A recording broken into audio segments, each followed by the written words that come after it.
सोनपुर नाम के गांव में नीरज नाम का एक आदमी दिहाड़ी मजदूरी कर अपना और अपनी पत्नी रजनी का पेट पालता था।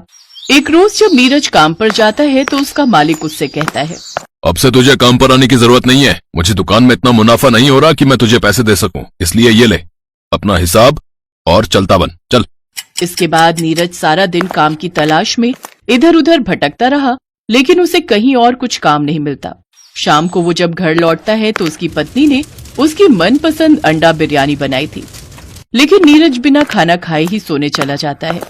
ये देखकर रजनी उससे कहती है, सुनिए, आज आपकी मनपसंद अंडा बिरयानी बनाई है, आपने वो क्यों नहीं खाई? मेरी नौकरी चली गई और तुम्हें अंडा बिरयानी की पड़ी है। अब काम नहीं होगा तो घर कैसे चलेगा? आप खाने पर गुस्सा क्यों निकालते हो जी? काम आज नहीं तो कल मिल जाएगा। चलो उठो, अब ये गर्मा गर्म अंडा बिरयानी खा लो। नीरज को भूख लगी थी, इसलिए वो बिरयानी खाने बैठ जाता है।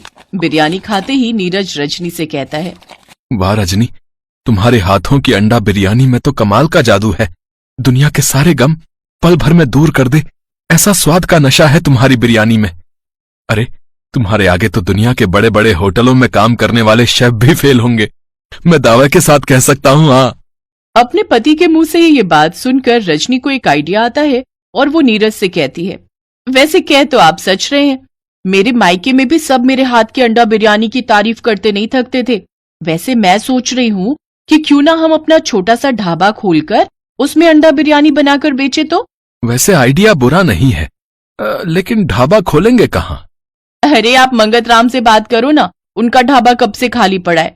अगर हमें उनका ढाबा मिल जाए तो? हाँ, मैं आज ही जाकर उनसे बात करता हूँ। नीरज मंगत राम के पास जाकर इस बारे में बात करता है। ठीक है, लेकिन मुझे उस ढाबे का किराया पूरे 15,000 महीना चाहिए। बोलो दे पाओगे? मंजूर है तो बोलो।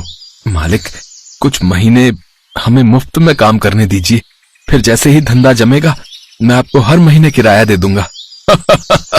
देखो तो, जेब में तुझ भिखारी के पास फूटी कौड़ी नहीं है और चला है धंधा करने।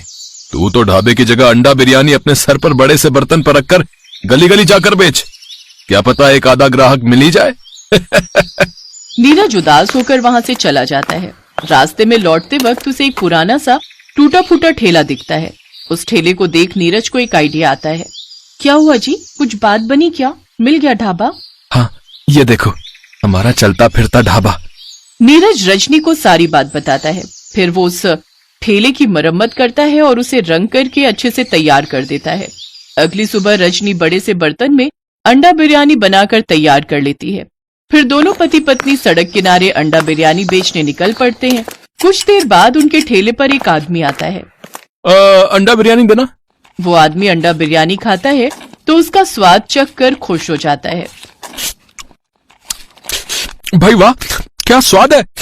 इस अंडा बिरयानी के आगे तो चिकन और मटन बिरयानी भी फेल है भैया। मेरे लिए एक काम करो, 3 प्लेट पैक कर दो भैया, बच्चे तो खुश हो जाएंगे ऐसे खा कर। उस आदमी की बात सुनकर आसपास के लोगों की भीड़ लग जाती है और वो सब भी उस अंडा बिरयानी को खाने लगते हैं और सभी उसके स्वाद में खो जाते हैं।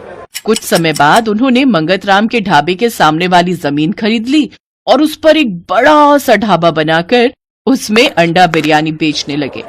अब दोनों पति पत्नी के गरीबी के दिन दूर हो गए और वो खुशी खुशी अपनी जिंदगी बिताने लगे।